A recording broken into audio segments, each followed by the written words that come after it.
பொருள் கொடுப்பாங்க. ஆனால் இந்த முறை அப்படி அல்ல.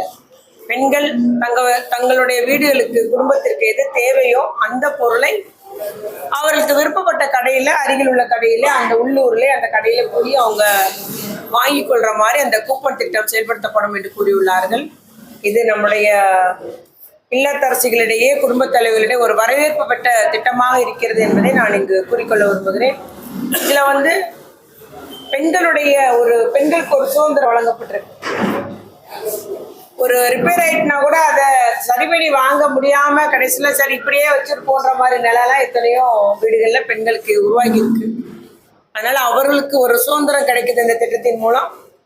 மட்டுமல்லாமல் உள்ளூர் பொருளாதாரம், ஏன்னா அங்கங்கே நீங்க அந்த பொருளை வாங்கிக்கலான்ற மாதிரி அரசு கூப்பன் கொடுக்கிறது, நிதி அந்த 8000 ரூபாய்க்கான கூப்பன். இப்போ உள்ளூர் பொருளாதாரத்திற்கும் ஆங்காங்கே இருக்கிற அந்த தொழில் வளர்ச்சிக்கும் ஒரு வித்திடக்கூடியதாக இருக்கிறது என்பது அரசியல் நோக்கர்களும் பொருளாதார வல்லுநர்களும் இந்த திட்டத்தை பாராட்டியுள்ளார்கள் என்பதை நான் கூறிக்கொள்ள விரும்புகிறேன்.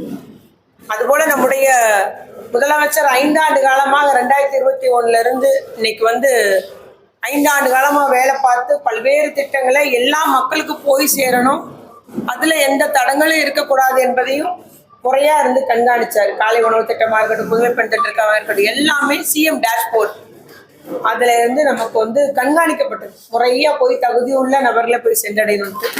மகளிர் உரிமை தொகையெல்லாம் இன்னும் ஒரு சில தகுதியுள்ள பெண்கள் விடுபட்டு இருக்காங்க. அதையுமே நம்ம மறு ஆய்வு செஞ்சு அந்த பெண்களுக்கெல்லாம் வழங்கப்படும் என்ற உத்தரவாதத்தையும் முதலமைச்சர் கொடுத்திருக்கிறாங்க. அதே போல மகளிர் உரிமை தொகை 2000, முதியோர் உதவித்தொகை 2000 உயர்த்தப்படும் இருக்காரு. மாற்றுத்திறனாளி உதவித்தொகை 2500 உயர்த்தப்படும் இருக்கிறாரு. அந்த அமைப்பு சாரா தொழிலாளர் சங்கத்துல உள்ள ஓய்வூதியம் பெறுவாங்க இல்லையா, அவர்களுக்கு 2000 உயர்த்தப்படும் சொல்லியிருக்கிறாரு. இவ்வாறு நம்முடைய பத்திரிகையாளருக்குமே நிறைய திட்டங்களை கூட அறிவிச்சிருக்கிறார் நம்முடைய முதலமைச்சர் அவர்கள். ஆகவே அதெல்லாம் பெற்று தந்திட மீண்டும் நம்ம உப்பள தொழிலாளர்களுக்குரிய முதல்ல அவர்களுக்கு மழைக்கால நிவாரணம் தந்தது இந்த திராவிட மாடல் ஆட்சி. இந்த 5 ஆண்டுகள்ல அவங்களுக்கு வாங்கியிருக்கிறாங்க. அவங்களுடைய அது தேர்தல் வாக்குறுதியை நிறைவேற்றக்கூடியதாக அவங்களுக்கு 5000 ரூபாய் வழங்கப்படுகிறது உப்பள தொழிலாளர்களுக்கு. இப்போ அது 5000 8000 உயர்த்துவேன்னு சொல்லியிருக்கிறாரு. அதே போல மீன்பிடி தடைக்கால அந்த நிவாரணம் என்ற திட்டத்தை கொண்டு வந்தது திராவிட முன்னேற்ற கழகம் தான். கலைஞர் 500 ரூபாயில தொடங்கின திட்டம் இன்னைக்கு அதை 8000 5000 8000 உயர்த்தி வழங்கி வருகிறோம். அதை மீண்டும் 8000 12,000 உயர்த்தப்படும் என்று அறிவிச்சிருக்கிறாரு. அதுபோல மீன்பிடி விரிவாக்க திட்டம் இன்னைக்கு நடைபெற்று வருகிறது. திரேஸ்புரம் தூண்டில் வளைவு விரிவாக்கம், திரேஸ்புரத்தில் அதிக படகுகள் நிறுத்தக்கூடிய அளவுக்கு அந்த இல்லை எல்லாமே பாஜக அரசினுடைய சிப்பாய்கள் தான் அவங்கெல்லாம். சரிங்களா, அவ்வளவுதான் நான் நினைக்கிறேன், வேற ஒண்ணும் நினைக்கிறேன். எங்களுக்கு எதிரியாவும் நினைக்கல. அவரு அந்த ஏன்னா மத்திய ஒன்றிய அரசு அவங்களை இறக்கி விட்டுருக்கு. அவங்க என்ன பாட்டு போறாங்க, ஒருவேளை அவ்வளவுதான். அதுக்கு மேல நடைமுறை கொண்டு வரணும். எல்லாம் நம்ம ஹார்பர் போற அத்துணை லாரிகள் எல்லாம் அந்த இடத்த லோடிங் அண்ட் அன்லோடிங் எல்லா வசதியோட பெரிய அளவுல அதுக்கு தொடர்ந்து நடைமுறை செயல்படுகிறது. எல்லா மாநகரத்துல இருந்து எல்லா ரோடுக்கும் அந்த மல்டி லெவல் லாஜிஸ்டிக் பார்க்குக்கு ஒரு இணைப்பு ஏற்படுத்தக்கூடிய அளவுல ஒரு திட்டம் வடிவமைச்சிருக்கிறோம். ஆகவே இணைப்பு சாலைகள், இன்னும் முதல்வர் படைப்பகங்கள் நம்முடைய பகுதிக்கு வரணும். நம்மளுடைய இளைஞர்களும் பயிற்சி பெற்று அரசு வேலைவாய்ப்பு பெறணுன்ற மாதிரி பல்வேறு திட்டங்களை நாங்கள் வடிவமைச்சிருக்கோம் என்பதை குறிக்கொள்ள விரும்புகிறேன். வேற ஏதாவது இருக்குதா?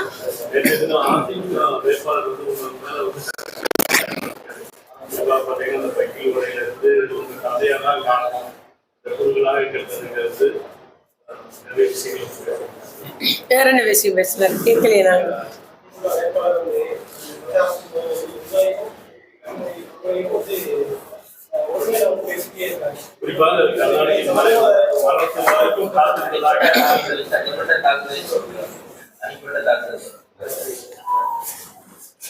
அது அரசியல் நாகரிகம் இல்லைன்னு சொல்லுவேன். தனிப்பட்ட ஒரு விமர்சனம், அது மரியாதை குறைவான ஒரு விமர்சனம்.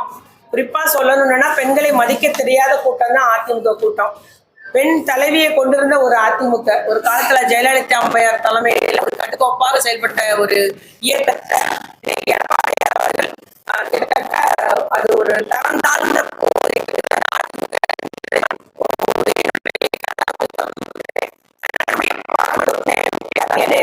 பெண்ணு வராம பேசுறது, இழிவா பேசுறதெல்லாம் வந்து அவங்க எந்த அளவுக்கு பெண்களை மதிப்பாங்கன்றது தெரியுது.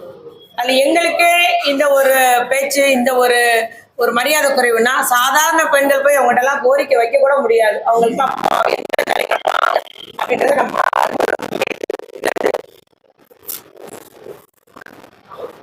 அதனால இது அவங்களுடைய இதே ஒரு நீங்க கலைஞரை பத்தி சொல்றீங்க, தளபதி யார சொல்றீங்க, இதேதான் அவங்க தலைவர் பேசுறாரு எடப்பாடியார். அதனால அதை வச்சு இவர் காப்பி அடிச்சு பேசிட்டு இருக்காரு. ஆனா உண்மை அது இல்ல. இது வந்து தோல்வி பயத்துல கொள்ளாதுன்னு சொல்லிட்டு சொல்லி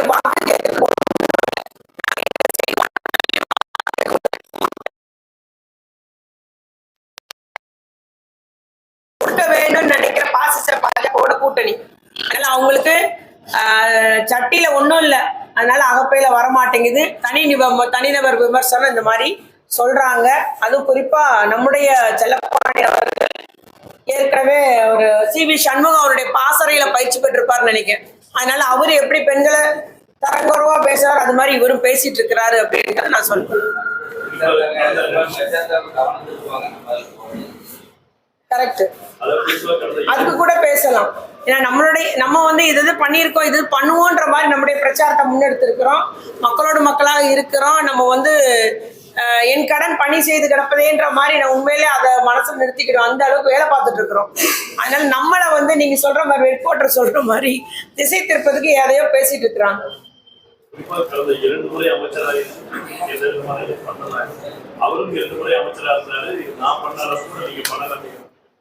இல்ல இதை நான் வந்து நேற்று யாரோ சொன்னாங்க இப்படி பேசியிருக்காரு. அப்ப நான் சொன்னேன், உள்ளூர்லதான் இருக்கிறாங்க, 10 வருஷமா வெளியே வரல அப்படின்னு நினைச்சிருந்தேன். இப்ப என்னமோ 10 வருஷம் கோமால இருந்திருக்கான்ற வெளியே தெரியும். அதுதான் சொல்லுவேன். கரெக்டா என்ன கோமால இருந்திருக்காரு. இங்க என்ன நடந்தது? புதுமைப்பெண் திட்டமா இருக்கட்டும், தமிழ் புதுமை திட்டமா இருக்கட்டும், காலை உணவு திட்டமா இருக்கட்டும், தோழி விடுதியா இருக்கட்டும், அன்பு கரங்கள், அன்பு சோலை, நம்மளுடைய குழந்தைகள் நலத்துறையில அந்த ஆதரவற்ற பிள்ளைங்களுக்கு அவ்வளவு நலங்கள். இப்ப ஆதரவற்ற பிள்ளைங்கள்லாம் வந்து எங்க இல்லத்துல வைக்கல, எல்லாத்தையும் மற்ற பிள்ளைகளோட வெளி உலக பிள்ளைகளோட படிக்க வைக்கிறோம். அவங்களுக்கும் நாங்க உளவியல நம்ம கவுன்சிலிங் கொடுக்குறோம், பயிற்சிகள், டிராயிங்கு, ஸ்போர்ட்ஸ் எல்லா வசதியும் அந்த பிள்ளைங்களுக்கு கொடுக்குறோம். ஸோ ஒரு ஏக்கத்திலே இருக்கிற அந்த பிள்ளைங்களுக்கு அவ்வளோ ஒரு வசதி வாய்ப்புகளை இந்த அரசு உதவி செஞ்சிருக்கு. இதே மாதிரிதான் நம்ம ஊர்லயும் பார்த்துக்கோங்க. கிட்டத்தட்ட இப்போ முந்தையெல்லாம் பிரைன் நகர்ல போக முடியுமா? சின்ன மழைனாலும் எவ்வளவு தண்ணி என்ன அவங்க காலேஜ் சுற்றி எப்படி இருக்கு, இப்போ எப்படி இருக்குது? அம்பேத்கர் நகர் முந்தி எப்படி இருந்தது, இப்போ எப்படி இருக்குது? அது ஒவ்வொரு பகுதியும் பார்த்தீங்கன்னா நம்ம எல்லாமே மழைநீர் வடிகால் போட்டு லூர்தமால் போகிறோம். இந்த தடவைலாம் தண்ணி வரல, கான் போட்டு நம்ம தண்ணி ஒழுங்கா போயிட்டு இருக்கு. எல்லா ஏற்பாடும் பண்ணியிருக்கோம். இன்னும் சரி செய்யப்பட வேண்டிய வார்டுகள்லாம் 15, 16, 17, 18 அந்த 4 வார்டுகள்ல தான் போன சிறுமலையில கொஞ்சம் மழைநீர் கட்டுச்சு. அது மட்டும் தான் சரி செய்யணும். இந்த அளவுக்கு நம்ம நகரம் ஃபுல்லா பண்ணிட்டு இருக்கிறோம். அது போக வின்பாஸ்ட், நியோநேடல், கடல் நீரை குடிநீராப்பு திட்டம், அது எல்லாமே நம்ம செஞ்சுட்டு தான் இருக்கிறோம். அப்புறம் இன்னொன்று சொன்னாங்க, மக்களோடைய ஒடுக்குனதுன்னு சொல்லி கேட்டீங்க. இது வந்து நான் என்ன சொல்றேன், கிட்டத்தட்ட 450 குடியிருப்பு இருந்தது அன்னைக்கு. ஒரு மலையில அண்ணா நகர் ஃபுல்லா முங்கி போன போதுதான் நம்முடைய இப்ப துணை முதலமைச்சர் நம்முடைய முதலமைச்சர் வந்து இந்த திட்டத்தை நமக்கு சாங்ஷன் பண்றாங்க. எல்லாமே அந்த குடியிருப்புகள்லாம் அகற்றப்பட்டு அவர்களுக்கு வேறு இடங்களில் குடியிருப்பு வழங்கப்பட்டு அந்த இதை செஞ்சோம்.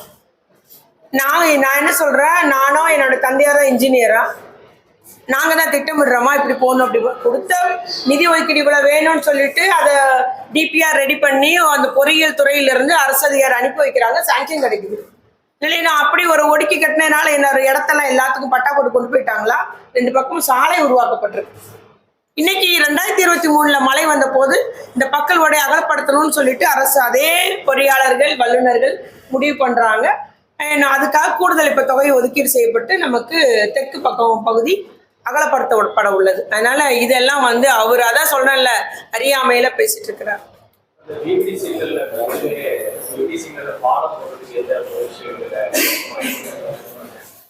அவங்களே எடுக்கலையே. உங்க அம்மா சொன்ன திட்டம் 2016 அவங்க அம்மா அறிவிச்ச திட்டங்க ஒண்ணுமே செய்யலையே. ஒருங்கிணைந்த பேருந்து நிலையமும் இந்த விவிடி சிக்னல் அந்த அம்மாவே அதே இடத்துல விவிடி சிக்னல் வச்சு அறிவிச்ச திட்டம் ஒண்ணுமே பண்ணல. 2011 தேர்தல் பிரச்சாரம், 2011 இருந்து அவங்க ஒண்ணுமே பண்ணல. அவங்க ஆட்சி 10 வருஷம் இருந்தது. நம்ம 2021 உண்மையிலேயே சொல்ல போனா மதுரை உயர்நீதிமன்றத்துல ஒரு வழக்கு இருக்குங்க.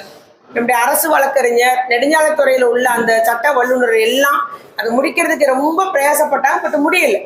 வழக்கு தொடர்ந்துட்டு இருக்கும்போது நம்ம அதில் கை வச்சா என்ன சொல்லுவாங்க? கண்டெம்ட் ஆஃப் கோர்ட்டுன்னு சொல்ல போறாங்க. ஆகவே ஒரு ஸ்டே வாங்கி வச்சிருக்கிறாங்க. நம்ம இனி என்ன பண்ணணும்? அந்த பிபிடிசிக்கு நான் அதுதான் இப்போ நம்ம வந்து நம்ம திட்டமிட்டு இருக்கோம். இந்த ஏற்கனவே நெடுஞ்சாலைத்துறை அமைச்சர் வரும்போது நான் அதுதான் சொன்னேன். இந்த பழைய திட்டத்தை அப்படியே முடக்கி அதை இது பண்ணிட்டு வேற ஒரு வடிவமைப்புல நம்ம திட்டம் போடணும். அதுல பாலம் அமைச்சாக வேண்டியது கட்டாயம். ஏன்னா நெரிசலா இருக்குது. அதனால வேற ஒரு வடிவமைப்பில் நம்ம அதுல மேம்பாலம் கட்டியாக வேண்டும் என்பதுதான் நம்முடைய அமைச்சரிடம் சொல்லி அதுக்கு திட்டம் தான் இப்ப பண்றோம்.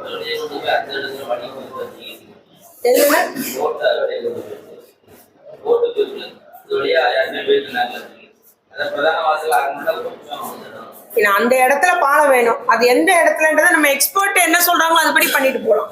இது வந்து இந்த திட்டம் தானே கிடப்புல போடப்பட்டிருக்குது, ஸ்டே வாங்கி வச்சிருக்கிறாங்க.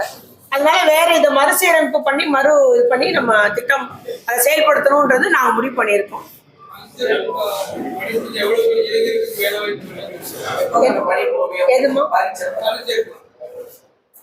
பர்னிச்சர் பார்க்ல வந்து இப்ப நிறைய நிறுவனம் வந்துட்டு இருக்குல்ல, அதுலதான் நம்ம வின்ஃபாஸ்ட் வந்திருக்கோம். அது மாதிரி நிறைய நிறுவனங்கள் உள்ள கொடுக்குறாங்க. இல்லை, இப்போ வந்து வர வர வேலைவாய்ப்பு உருவாகிட்டே இருக்கு. எத்தனைன்னு ஒரு நம்பர் சொல்ல முடியாது. பட் நிறைய நீங்களே சூரிய மின் உற்பத்தி செய்யற எத்தனையோ நிறுவனம் வந்திருக்கு. நான் அதில் கையில பட்டியல் கூட வைக்கல. விளாத்திக்குளத்துல இருந்து ஒட்டப்படாரம், தூத்துக்குடி, நம்முடைய புறநகர் எல்லாமே அத்துணை நிறுவனம் வந்திருக்கு. சூரிய மின் உற்பத்தி நிறுவனங்கள். அதனால நிறைய நிறுவனம் வந்துகிட்டே தான் இருக்குங்க. வேலை வாய்ப்பு நிறைய பேர் பெற்றுட்டு இருக்காங்க. நீங்க ஒன்று பண்ணலாம், காலையில ஒரு 6 to 8 மணி வரைக்கும் அண்ணா நகர், பிரைன் நகர், பழைய பேருந்து நிலையம் பார்த்தீங்கன்னா எத்தனை பேர் அந்த பஸ்ல ஏறி கங்கை கொண்டான் அங்கேயும் போய் வேலை பார்க்காங்க. நம்ம பிள்ளைகள் வின்ஃபாஸ்ட்க்கு வேலைக்கு போறாங்க. அத்தனை இளைஞர்கள் வேலை வாய்ப்புகள் கிடைச்சிருக்குன்றதை நான் குறிப்பிட்டு கூற விரும்புகிறேன். முதல்வர் பிரச்சாரம் வருகிற 12ஆம் தேதி மாலை 4 மணி அளவில் நடைபெற உள்ளது. வர்றாங்க 6 வேட்பாளருக்கு சேர்த்து நமக்கு தூத்துக்குடி பகுதியில் அந்த கூட்டம் நடைபெற உள்ளது. நீங்க வந்து தூத்துக்குடி நீங்க வந்து ஏதாவது செய்ய நடத்துறீங்க. இந்த ஆட்சியில வந்து நிதிகளை பற்றாக்குறை செய்ய முடியல, நான் இதெல்லாம் வந்தா செய்வேன் அப்படின்னு ஏதாவது சொல்லணும். ரைட்டு, நீங்க சொல்றீங்கன்னா சொல்லலாம். இப்போ வந்து இடைக்கால பட்ஜெட்ல சேர்த்து விட்டுருக்கோம் நிதி நிலைமைன்றதுனால. எதுன்னா திரேஸ்வரம் தூண்டில் வழி விரிவாக்கம், அந்த படகுத்துறை, இது ரெண்டுமே வந்து கிட்டத்தட்ட ஒரு 46 கோடி 2 திட்டத்துக்குமே சேர்த்து மதிப்பீடு தயாரிக்கப்பட்டு இடைக்கால பட்ஜெட்ல சேர்க்கப்படும். உறுதியாக வரும் நிதியாண்டில் அது செயல்படுத்தப்படும்.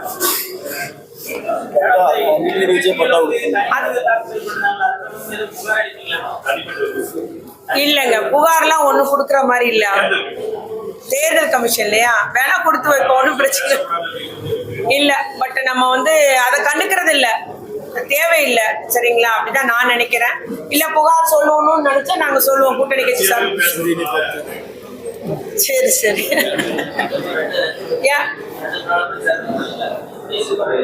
நல்லா இருக்குண்ணா, வரவேற்பு நல்லா இருக்கு. வெற்றி வாய்ப்பு பிரகாசமா இருக்கு. மக்களுடைய ஆதரவு முகங்கள், ஆதரவு சொல்ற அந்த நம்மள ஆதரவு சொல்றது வந்து ரொம்ப மகிழ்ச்சியா இருக்கு. நல்லா சிறப்பா அமைஞ்சிருக்கு. நன்றிங்க, நன்றி.